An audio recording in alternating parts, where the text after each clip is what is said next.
bibig niya noong kinain ang talong ko.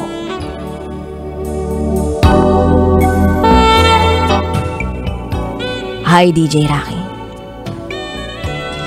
Itago mo ko sa pangalang Yuri. At ito, ang aking SPG, as in Super Beginner Secret File. May kapitbahay akong mahilig sa talong. Tuwing makakakita siya ng talong, napapaindak siya, napapatili, abot tenga ang ngiti. Para siyang nakakahawak ng hayop na mahilig mag-uwiwi. Itago na lang natin siya sa pangalang Badong. Pag pinalitan mo ang isang titik sa pangalan niya, alam mo na kung ano ang kasarian niya. Pero ayoko siyang husgahan, kasi kahit ganun siya, mabait siyang kaibigan. Oo, DJ Rocky, mabait siya. Sa katunayan, sa sobrang bait ni Badong, tinutulungan niya pa akong magpalaki ng talong sa bakuran namin. Oo, bihasa siya sa pagpapalaki ng talong. Minsan nga, yung mga itinatanim niyang talong sa bakuran namin, pag hina-harvest na, binibigay ko na lang sa kanya para maging ulam. Kasi, hindi naman talaga ako mahilig kumain ng talong. So, isang araw, naisipan ulit naming mag-gardening sa backyard namin. Alam mo na, kailangang linisin ang mga damo para hindi mapeste ang mga alaga naming talong. Balak kasi ni Badong na magbenta ng mga talong na palalaguin pa namin. Sa hirap ng buhay ngayon, kailangan daw niya ng sideline. Kaya pumayag ako. At yun nga, nilinis namin ang bakuran.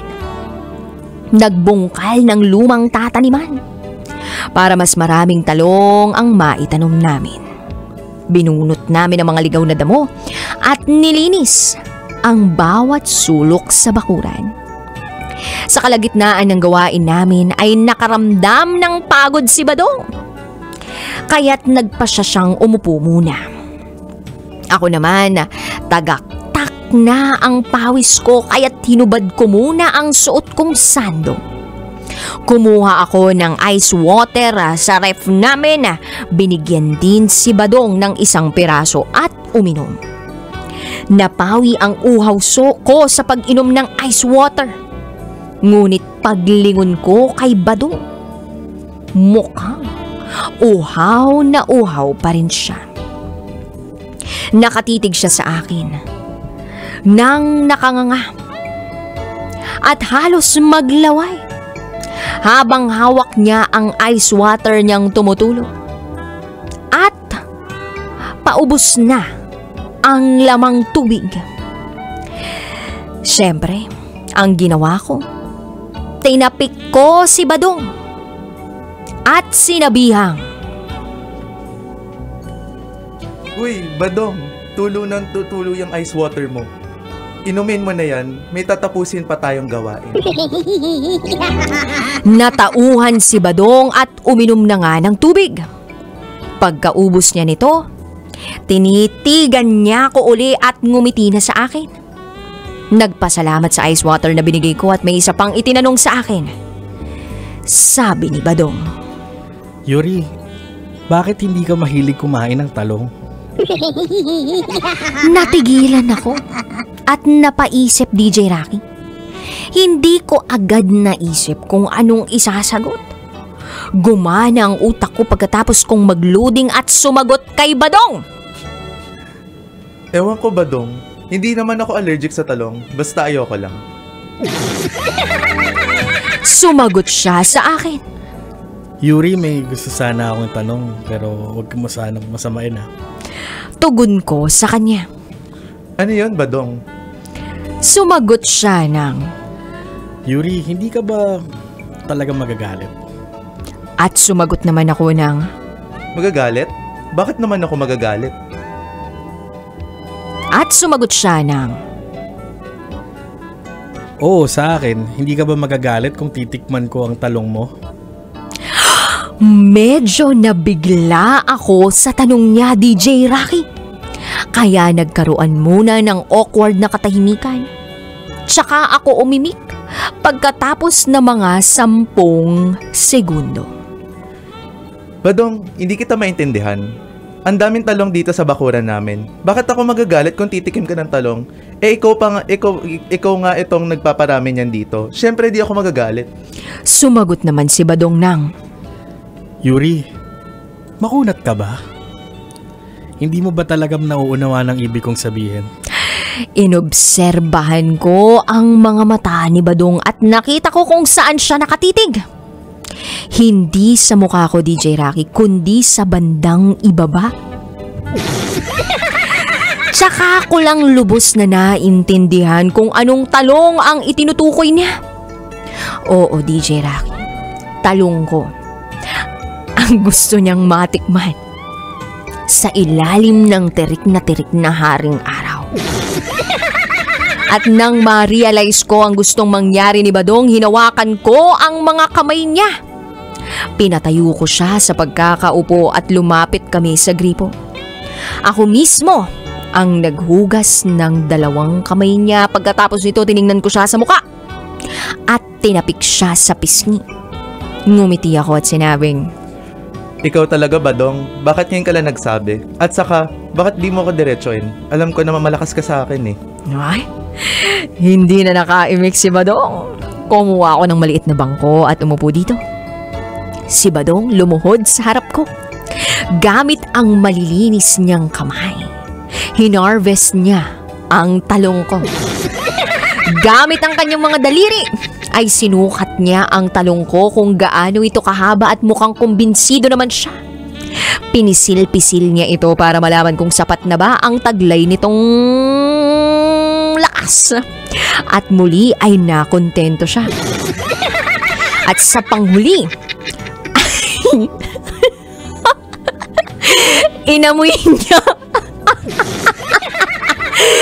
inamoy niya ang talong ko para matukoy kung sariwa ba o hindi. Nang pumasa ang talong ko sa standards niya, sinimulan na niya ang pagtikim. Sinubo niya ang talong ko, kinaganahan ng paulit-ulit at dinilaan na parang juicy. Habang tinitikman niya ang talong ko, sinabihan ko siya ng, Badong, dahan-dahan. Baka mabali yung talong ko. Hindi yan madaling palakihin.